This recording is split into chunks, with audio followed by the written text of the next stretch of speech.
অন্তর্বর্তীকালীন সরকার বৈষম্য মুক্ত নতুন বাংলাদেশে বৈষম্যের শিকার মুজরিম জননেতা এটিএম আজহারুল ইসলামকে মুক্তি দিয়ে তারা তাদের দায়িত্ব পালন করবেন। কিন্তু দুঃখজনক হলেও সত্য, এই সরকার এখন পর্যন্ত আমাদের নেতা এটিএম আজহারুল ইসলামকে মুক্তি দেন নাই।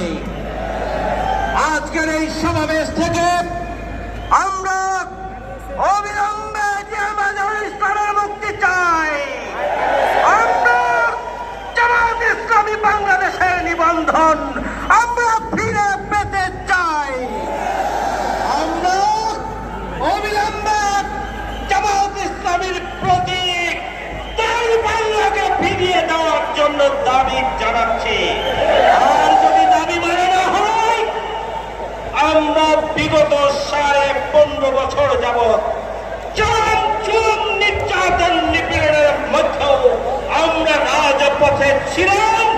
বাংলাদেশকে মুক্ত করার জন্য আমরা ভূমিকা পালন করেছি। বাংলাদেশ জামায়াত ইসলামী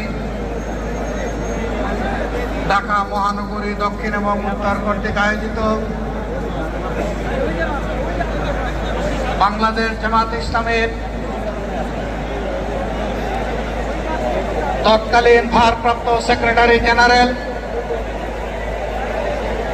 বাংলাদেশের সবচেয়ে বড় মুসলিম জননেতা জনাব এটিএম আজহারুল ইসলামের মুক্তির দাবিতে আয়োজিত এই জনসমুদ্রের সম্মানিত সভাপতি, মঞ্চে বসা নেতৃবৃন্দ, আমার সামনে উপস্থিত ঢাকাবাসী, দুনিয়ার সমাজে সংযুক্ত প্রিয় দেশবাসী, আমি মহান আল্লাহ রাব্বুল আলামিনের